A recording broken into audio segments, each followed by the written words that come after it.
그림이 안 되네.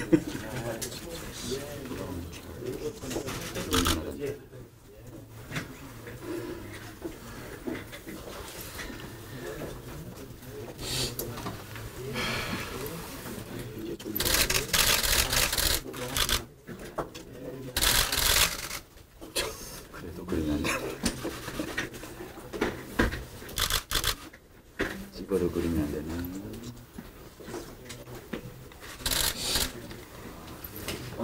아니야, 이제 돼. 빨리 와.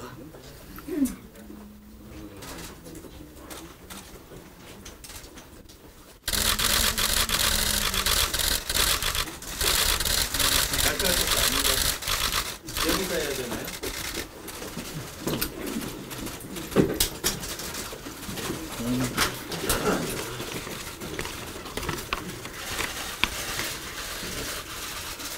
예, 어떻게 하죠? 예. 아직 11시가 안 됐고 1분 전인데 이제 시작을 하겠습니다. 오늘 휴일인데도 불구하고 나와주신 언론인 여러분 대단히 감사합니다. 아마 여러분도 굉장히 반가운 얼굴이실 건데요. 바른미래당의 안철수 인재영입위원장 기자간담회를 시작하겠습니다. 시작하기 전에 우선 인사 말씀을 해주시겠습니다. 예, 뭐 모두 발언이랄 거는 없고 간단하게 이제 지난 한 달 동안 뭐 저 나름대로 느꼈던 생각, 그리고 이제 인재영입위원장을 맡게 됐습니다만 관련된 과정, 그리고 이제 앞으로 계획들 아마 궁금하신 부분들 중심으로 해서 먼저 말씀드리고 이제 서로 대화의 시간 갖도록 하겠습니다. 벌써 33일 전입니다. 이제 우리 바른미래당이 창당된 지 33일이 지났습니다. 처음 통합 관련한 여러 가지 생각들이 떠오릅니다. 아주 어려운 과정들을 거쳐서 통합을 했습니다. 통합한 이유가 바로 대한민국의 미래를 위해서입니다. 윈스턴 처칠이 한 말씀 중에 이런 이야기가 있습니다. 과거와 현재가 싸우면 미래를 잃어버린다는 말입니다. 그게 어쩌면 대한민국의 지금까지 상황을 잘 나타낸 것 아닌가 생각합니다. 두 기득권 양당이 한쪽은 과거 권력, 한쪽은 미래 권력으로 서로 권력을 주고받으면서 치열하게 싸우기만 하다 보니 대한민국이 한 발짝도 나가지 못했습니다. 미래 문제 제대로 해결하지 못하고 있습니다. 지금 전 세계적으로 정말 경제 호황식입니다. 거의 모든 나라에서 일자리가 늘어나고 있습니다. 이런 가운데서 우리나라는 오히려 제자리 걸음, 더 상황이 악화되고 일자리가 줄어들고 이제 미래 문제에 대해서는 한 걸음도 나가지 못합니다. 암호화폐 관련된 그런 대응도 보셨겠습니다만 지금도 방향을 제대로 잡지 못하고 우왕좌왕하고 있습니다. 이런 문제들을 해결하기 위해서 우리 바른미래당이 창당된 겁니다. 이제는 더 이상 기득권 양당이 서로 싸우기만 하고 제대로 대한민국 문제 풀지 못하는 이런 상황을 타개하고자 이제 창당했습니다. 지난 33일 정도를 돌이켜보면 그동안에 이제 창당된 이후로 여러 가지 국가적으로 중요한 일들이 많았습니다. 우리 평창 동계올림픽 성공적으로 치르고, 그리고 또 이제 그 대북 관계에서 큰 진전이 있었습니다. 이제 지금도 그 문제는 진행 중입니다. 이런 문제들에 이제 묻혀서 작은 당이다 보니 여러 가지로 그 국민들께 제대로 저희들의 방향에 대해서 말씀드릴 기회가 부족했던 것이 사실입니다. 그렇지만 이제부터가 저는 시작이라고 봅니다. 지금까지 한 달 동안 많은 분들 만났습니다. 우리 바른미래당에 관심을 가진 분들이 굉장히 많다는 것 다시 한 번 더 느꼈습니다. 이분들과 함께 이제는 제대로 우리들의 나아가는 방향들 설명드리고 그리고 이분들과 함께하는 그런 기회들을 많이 가지고자 합니다. 처음 이제 복귀 요청을 여러 경로를 통해서 받았을 때 망설였습니다. 그런데 지금 당에서 무엇이 제일 중요한 역할일까? 어떤 것이 당에 제일 필요할까? 그것은 결국은 모든 것은 인재로 귀결된다고 봤습니다. 우리의 비전, 정책들 그 모두 다 공감하는 분들을 통해서 인재들이 영입되는 모습을 통해서 국민들께 이제 결과로 각인될 수 있는 것 아니겠습니까? 그래서 처음에는 또 어떤 분들은 혹시나 성과가 없으면 어떻게 하나 부터 해서 저를 걱정해 주시는 분들이 많으셨습니다만 제가 하고 싶고 이런 문제가 아니라 오히려 당에 제일 지금 현재 꼭 필요한 일, 이제 90일도 안 남은 우리 지방선거를 위해서 당에서 꼭 필요한 일, 가장 중요한 일 하나만 꼽으라면 그게 바로 인재 영입이라고 생각했습니다. 그래서 이 일을 책임지고 해야 하는 것이 우리 당이 이제 이번 지방선거에서 제대로 자리 잡을 수 있는 가장 중요한 일이라는 그런 판단에 이렇게 맡게 됐습니다.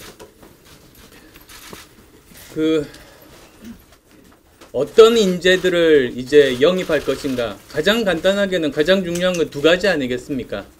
깨끗한 인재 그리고 유능한 인재입니다. 특히 지방정부를 깨끗한 지방정부, 유능한 지방정부를 만들기 위해서는 이것만큼 중요한 일이 또 어디 있겠습니까?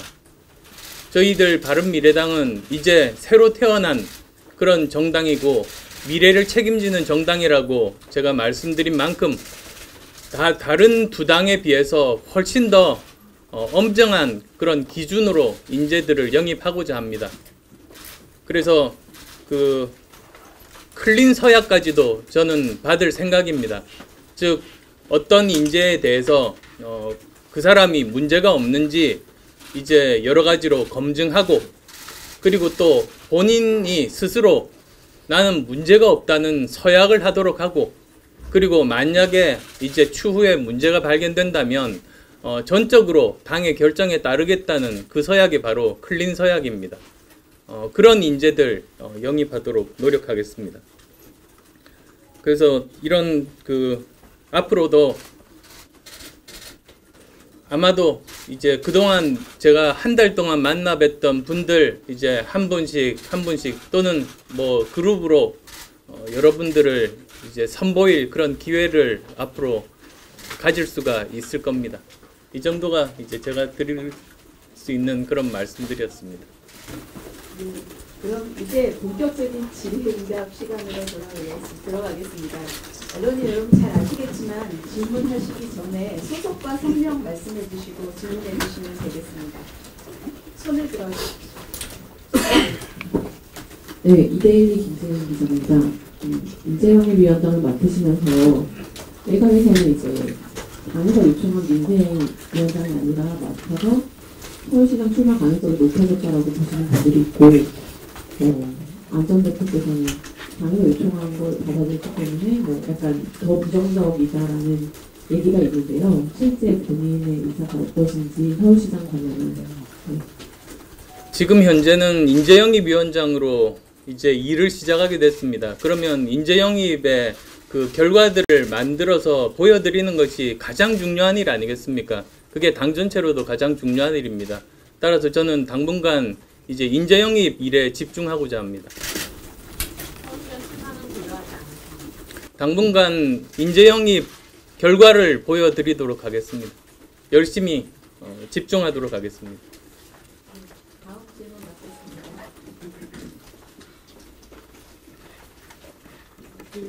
받겠습니다.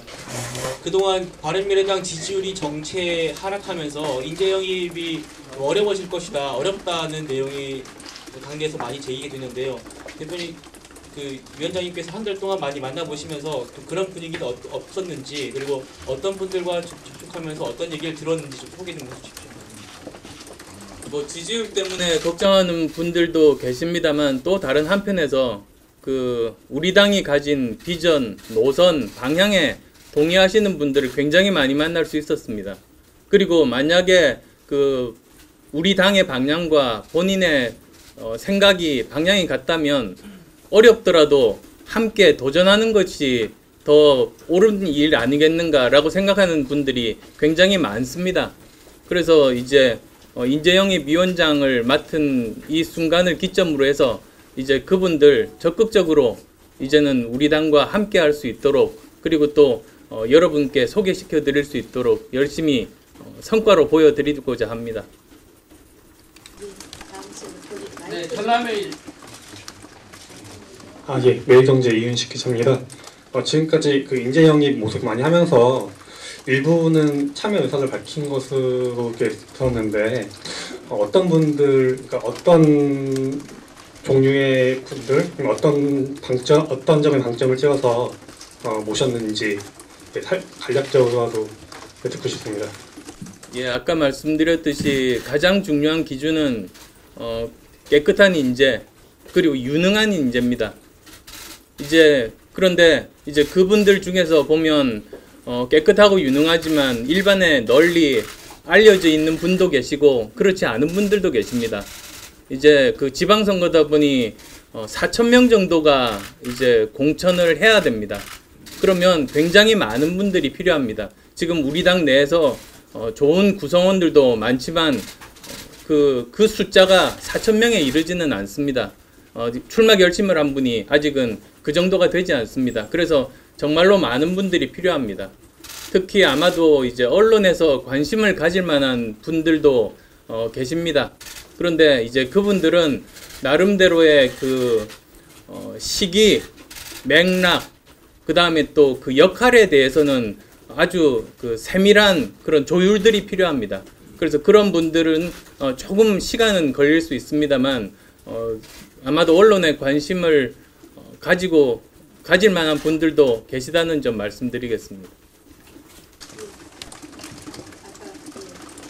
네, 전남의 김경성 기자입니다. 지금 여기서 많이 여기저기 국민들이 얘기하는 거는 바른미래당이 앞으로 어떤 인재를 영입하느냐에 따라서 당의 운명이 결정된다라고 생각을 하고 있거든요. 그래 좋은 인재들을 영입할 수 있는 분들이 미리 접촉하신 분들이 있는지 앞으로 또 그 계획 좀 말씀해 주셨으면 좋겠습니다. 예, 지금까지도 저 만났습니다. 어떤 분은 그분 30분 뵈려고 하루 종일 차 타고 갔다가 이제 저녁 늦게 귀가한 적도 있었습니다. 이제 그런 분들 이제 그분의 의사를 존중해서 이제 서로 그분이 결심을 할 때 그때 여러분들께 발표해 드릴 수 있을 겁니다.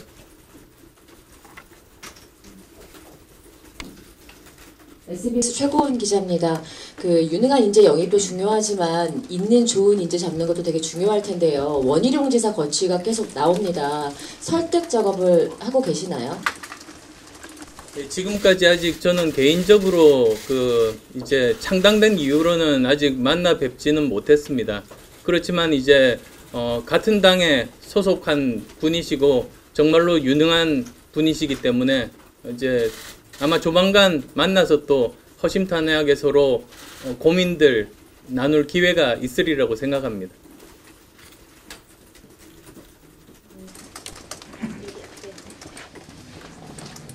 한겨레 송경아 기자인데요. 지금 당 상황을 감안할 때 당내 자원을 총동원하기 위해서 유승민 대표도 출마를 해야 된다는 목소리가 나오는데 그에 대해서 어떻게 보시는지 궁금하고요. 대표님은 서울시장 가능성이 가장 높게 점쳐지는데 오히려 유승민 대표가 서울시장에 나가고 대표님이 대구나 부산으로 가셔서 좀 최전방에서 싸우는 방안도 당내에서 거론되는데 어떻게 보시는지. 저는 지금 현재 지도부들 그리고 또 당원분들이 모두 다 선당 후사의 그런 마음가짐을 모두 다 가지고 계시리라고 저는 생각합니다. 그리고 이제 모든 그 지도부 구성원 한 분 한 분들이 다 자신이 어떤 역할을 하는 것이 당을 위해서 가장 좋은지 그렇게 판단하고 행동하실 거라고 생각합니다. 다음 질문 받겠습니다.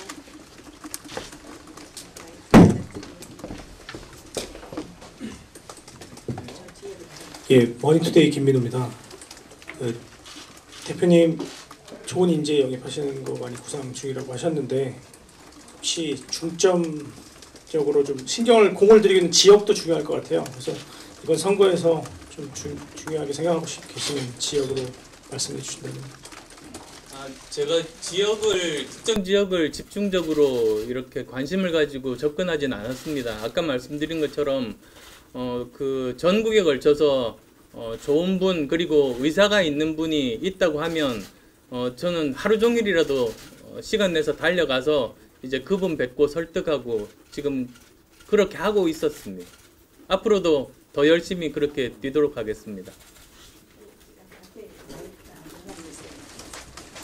예, 저 연합뉴스TV의 팽재용 기자라고 합니다. 그 앞선 질문이랑 좀 이어질 수도 있긴 하겠는데요. 지도부 같은 경우에는 이번에 17개 광역 시도에 모두 후보를 낼 수 있도록 하겠다라고 말씀을 하셨는데 인재영입위원장으로서 좀 구체적인 목표, 어느 지역에는 후보를 꼭 내겠다라든지 그런 구체적인 목표가 있으면 말씀 부탁드립니다. 이제 지도부에서도 이제 이미 말씀을 하셨듯이 저희들은 17개 광역시 도지사 후보들 모두 낼 목표를 가지고 열심히 지금 접촉하고 있는 중입니다. 앞으로 또 저 혼자뿐만 아니라 지도부 전체가 이제 이 일에 열심히 나서 주실 거라고 저는 믿습니다. 네, 저 세계일보 최형찬 기자입니다. 지금 이 구도대로 가면은 그 야권이 필패론이 계속 제기되는데 그 이제 영입을 할 때 있어서 좀 이 후보들이 그런 점을 많이 고민을 할 것 같은데 야권 연대는 여전히 생각이 좀 같으신지 좀 궁금합니다. 저는 몇 번 걸쳐서 말씀을 드린 바 있습니다만 이제 그 유권자분들께서 어느 후보가 가장 깨끗하고 유능한가 그리고 또 지방선거는 인물선거입니다. 정당에 대한 지지가 아무리 높다고 해도 인물이 깨끗하지 못하거나 또는 무능한 사람 같으면 지역 주민들께서 절대로 뽑아주시지 않습니다. 따라서 이제 저희 당 후보를 보시고 저 사람이 깨끗하고 유능하고 우리 지역에 대한 비전이 있다고 확신이 드시면 그러면 그분께 표를 몰아서 드릴 거라고 저는 생각합니다.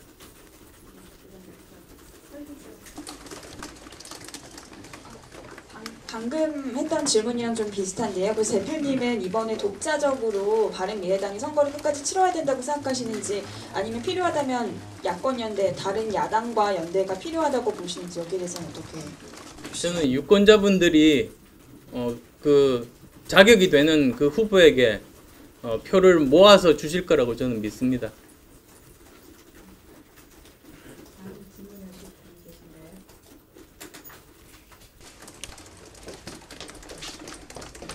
MBC 서혜영 기자입니다. 지방선거 얘기 많이 하셨는데 다른 질문 하나 하겠습니다. 지금 이제 한국당이 개헌안에 대해서 의견을 냈고 바른미래당도 그 개헌안에 대한 의견을 모아가고 있는 걸로 알고 있는데 안 대표님의 개헌안에 대한 의견도 듣고 싶습니다. 처음 우리가 왜 개헌을 하고자 했는가 이제 그 생각을 해봅니다. 개헌하고자 했던 것은 권력구조 개편 때문이었습니다. 그리고 그 권력구조는 제왕적인 대통령제의 폐해 때문에 지금 보면 한 명도 예외 없이 저렇게 결국은 수사를 받게 되는 이런 불행들, 이것은 개인의 문제가 아니라 제도의 문제라는 그 문제의식 때문에 제왕적 대통령제의 폐해를 줄이는 방향으로 개헌이 필요하다는 것이 개헌을 논의를 시작하게 된 이유 아니겠습니까? 즉 지금 현재 대통령제의 권한 축소형, 즉 권한 축소형 개헌을 국민들이 원하고 있습니다. 그리고 정치권에서도 그게 옳은 방향이라고 생각하고 있습니다. 그런데 지금 현재 이제 청와대에서 나온 개헌안은 권력 축소형이 아니라 임기 연장형 개헌입니다. 4년 중임제, 4년 그리고 또 중임을 허용하는 그런 상황에서는 지금 현재 대통령의 권한이 축소되지 않으면 그러면 아마 무슨 수를 써서라도 다음 연임하려고 할 겁니다. 그러면 8년 임기로 연장되는 그런 가능성이 굉장히 높아집니다. 즉 우리가 생각하는 권한 축소형 개헌이 아니라, 많은 국민들이 바라는 권한 축소형 개헌이 아니라 임기 연장형 개헌을 답으로 내민다는 것은 이건 뭐라고 할까요? 뭐 청개구리식 반응이라고 저는 생각합니다. 엉뚱한 답을 지금 내놓고 있는 겁니다. 권한 축소가 중요하지 왜 갑자기 임기를 들고 나오는지 저는 알 수가 없습니다. 따라서 이것들 모두 다 그 방향도 잘못되고, 그리고 또 청와대에서 주도하게 되면 그러면 국회에서 합의가 안 된 상태에서는 통과되기 힘들게 됩니다. 그럼 어떻게 되겠습니까? 청와대에서는 개헌하려고 하는데 국회가 방해해서 못했다고 하고, 이걸 결국은 이 중요한 개헌 의제를 지방선거 전략용으로 그냥 소비하는 것밖에 되지 않습니다. 저는 그런 불행한 일은 없기를 진심으로 바랍니다. 연관지어서 혹시 6.13 지방선거랑 동시선거에 대해서 좀 어떻게 생각하시는지? 저는 동시에 선거를 치르는 것이, 그러니까 개헌 투표와 그리고 그 지방선거를 같이 하는 것이 맞다는 입장은 변함이 없습니다. 그것에 대해서도 제가 제일 먼저 정치권에서 제안했었습니다. 그런데 그렇게 하려면 지금부터라도 국회에서 밤을 새워서라도 서로 치열하게 토론하고 합의를 해야 됩니다. 다음 질문 받겠습니다. 혹시 그 뒤쪽에 개헌 관련해서 또 연장. 네, 중앙일보 안효성 기자인데요. 인재영입위원장 맡았는데 서울시장 출발 후보군도 인재영입에 나설지 좀 질문드리고 싶습니다. 많은 후보분들 열심히 찾겠습니다.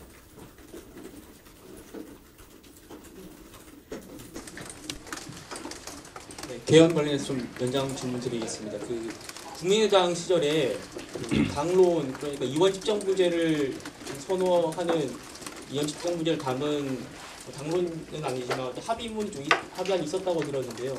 바른정당에서 유승민 대표를 비롯한 의원들이 이원 집정부제보다는 연임제가 낫다는 의견이 있어서 지금 합의가 안 된다고 저는 들었습니다.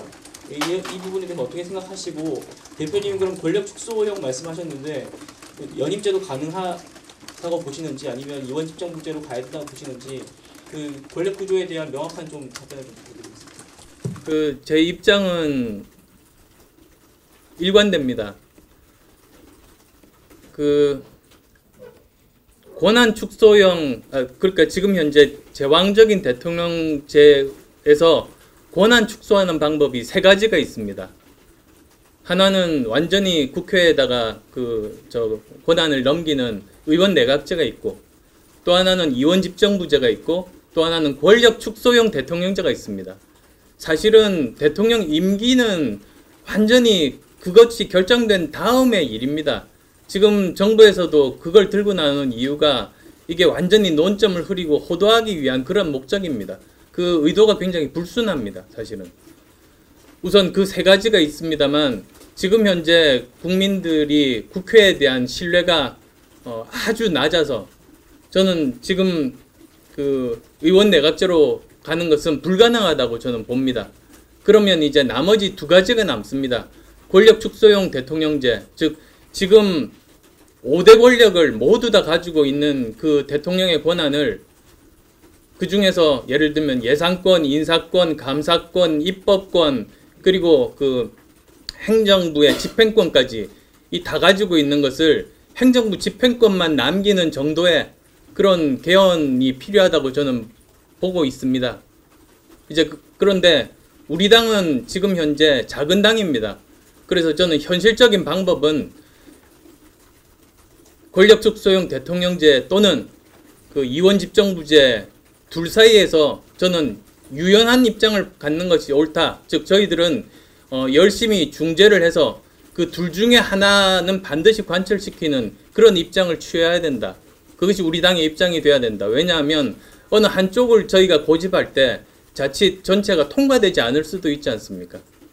그래서도 어떤 것이 차선책이 될지는 사람마다 생각은 다를 수 있겠습니다만 당 전체적으로는 그런 유연한 입장을 가지되 큰 방향은 대통령의 권한 축소 반드시 우리가 관철해야 된다. 그 방향을 가지는 것이 우리 당이 취할 방향이라고 봅니다.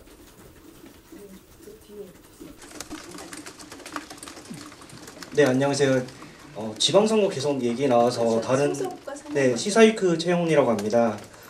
지선 얘기가 계속 나왔는데 이번 지방선거와 같이 이제 재보선 국회의원 재보선도 치러지잖아요. 지금 바른미래당에서는 이제 재보선 준비 위해서 어떤 인재들을 어떤 방식으로 영입을 하고 계신지 혹은 앞으로 할 계획인지 여쭤보고 싶습니다. 네, 아마도 이제 그 같은 관점에서 지금 인재 영입도 하고 있습니다.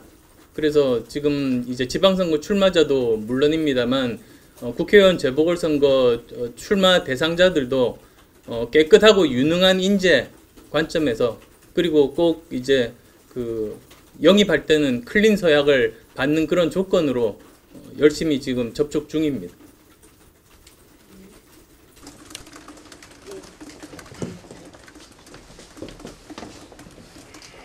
네, 저 채널A 안건우라고 합니다. 다름이 아니라 그 서울시장이나 경기도지사 같은 경우는 대권으로 가는 교두보기도 하니까 얼마나 영향력 있는 인물이 선정이 되는가 참 중요한 것 같은데 거기에 대한 전략이라든지 앞으로 계획 같은 건 어떻게 되시는지 궁금합니다. 예, 그 지금 지방선거 자체가 그 지방정부 얼마나 제대로 잘 만들 수 있는가 그런 인물인가 그 관점에서 봐야지 이걸 또 다음 대권으로 연결시키는 건 저는 그건 아니라고 봅니다. 그 지방정부가 중앙정부보다 훨씬 더 양극단의 그 갈등 분열이 심하고 그 폐해가 굉장히 극심합니다. 따라서 저는 이제 중앙정부에서 다당제를 중심으로 해서 대통령 권력 분권에 이르기까지 여러 가지 말씀들을 드리고 있습니다만 그 다음 단계로 우리가 관심을 많이 가져야 될 것이 바로 지방정부의 이 양극단 간의 대결 구도입니다. 지금 요즘 이제 많이 문제가 돼서 알고 계시겠습니다만 4인 선거구제를 2인 선거구제로 무리하게 완전히 퇴행적으로 시대 역행적으로 지금 하려는 흐름들이 있습니다. 그럴 때는 또 보면 더불어민주당과 자유한국당이 서로 생각이 똑같습니다. 서로 손잡고 희희낙락하고 있습니다. 왜 2인 선거구가 그 중선거구제가 아닌가? 아시다시피 기초의원 선거는 중선거구제 아닙니까? 그런데 2인 선거구제는 중선거구제가 아니라고 저는 생각합니다. 한 명이 당선되는, 한 명이 예를 들면 야당이 당선되는 더 정확하게 더불어민주당이 당선되는 곳에 그 선거구에서 2명을 뽑으면 둘 다 더불어민주당이 됩니다. 자유한국당이 뽑히는 지역에서 2명을 뽑으면 둘 다 또 자유한국당이 됩니다. 2명 뽑는 선거구제는 중선거구제라고 볼 수 없습니다. 3인 이상 선거구제일 때만 중선거구로 기능을 하게 됩니다. 좀 더 다양하고 소수 의원들도 충분히 반영돼서 원만한 제대로 민심 그대로 지방의회를 구성할 수 있게 됩니다. 이런 것들을 지금 양당에서 기득권 양당에서 기를 쓰고 반대하는 시대 역행적이고 퇴행적인 모습들을 보이고 있는데 이런 문제 제대로 바로 잡아야 된다고 봅니다. 지금은 지방정부가 이제 거대 양당들이 모두 다 독식하고 있는 그런 구성이기 때문에 지금은 자기들 마음대로 하지만 이것에 대해서는 국민들께서 그리고 각 지역에서 이 두 당 심판해 주셔야 된다고 봅니다. 제가 그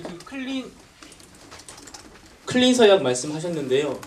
이게 어떻게 보면 후보에게 나중에 뭐 후보의 결격 사유가 드러났을 때 후보에게만 모든 책임을 지운 수도 있겠다는 생각이 드는데 그 영입은 이제 위원장님께서 책임지고 하시는 거지 않습니까? 그 인재 영입 과정에서 뭐 검증이나 또 그게 잘못됐을 때 또 위원장으로서 책임도 어떻게 또 생각을 하셨을 것 같은데요. 그 부분 좀 말씀 부탁드리겠습니다. 예, 훨씬 더 엄정하게 검증하겠다고 말씀드렸습니다.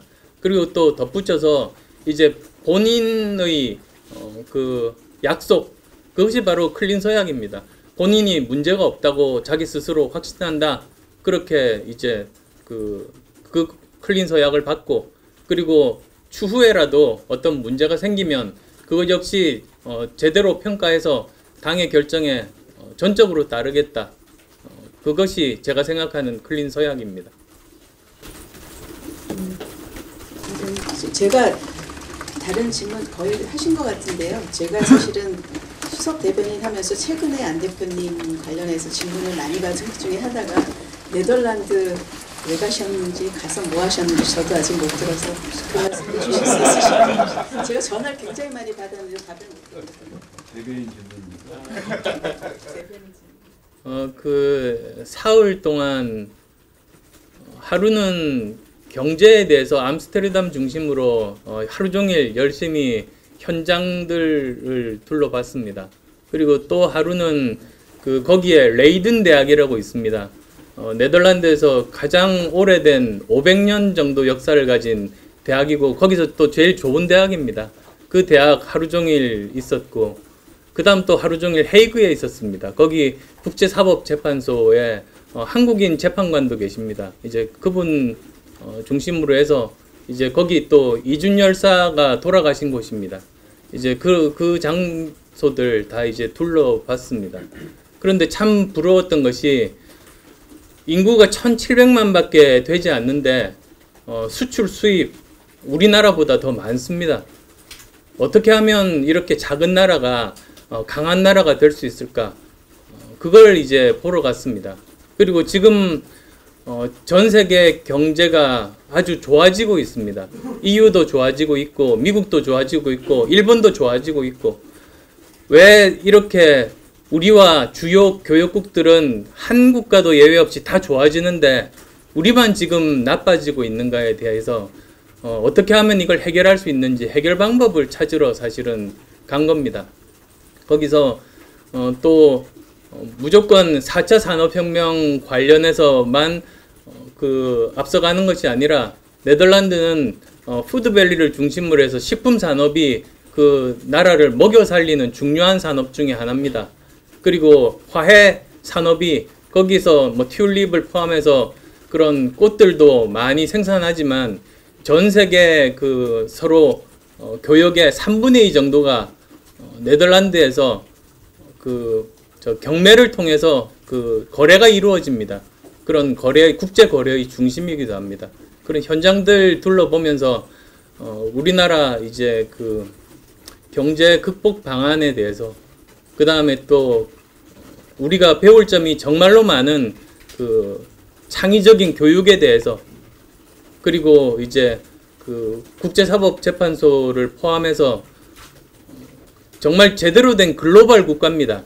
거기에 비하면 우리는 교역량은 많지만 우리가 과연 글로벌 국가로 지금 도약하고 있는지에 대해서는 의문이 많습니다. 뭐 그런 점들 제대로 잘 공부하고 왔습니다. 이제 지금 기자간담회 시작한 지 30분이 지났습니다. 아마 웬만한 질문 다 하셨다고 생각이 드는데 혹시 꼭 하셔야 되는 분 계시면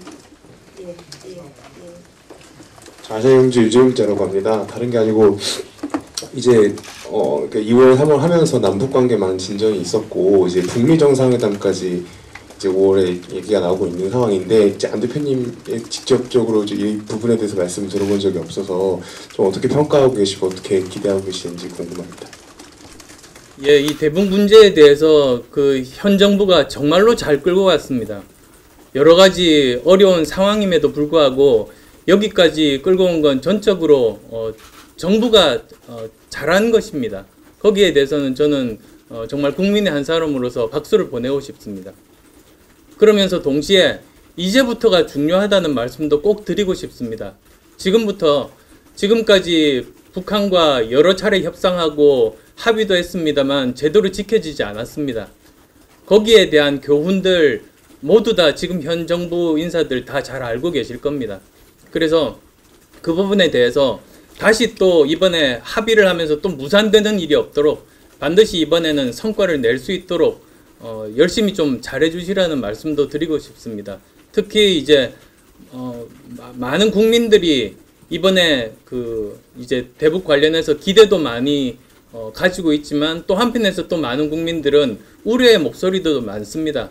그래서 우려하는 국민들의 목소리도 반영하셔서 특히 이제 한미동맹이 훼손되는 일이 없도록 주한미군에 대한 그런 원칙이 훼손되는 일이 없도록 그 점은 꼭 좀 지키면서 협상에 임해 주시기를 부탁드립니다.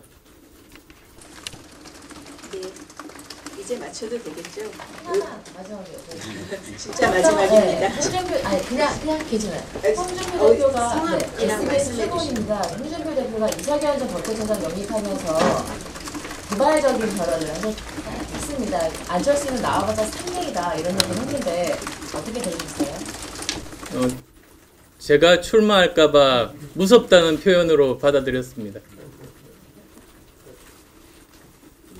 그럼 유격수로 기자 간담회를 마치겠습니다.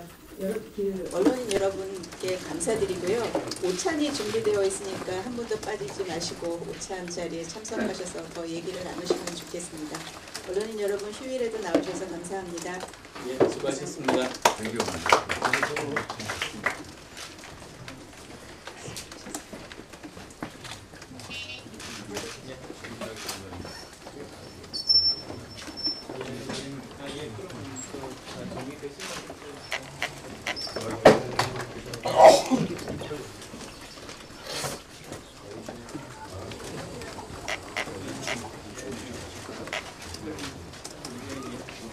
왜 실수?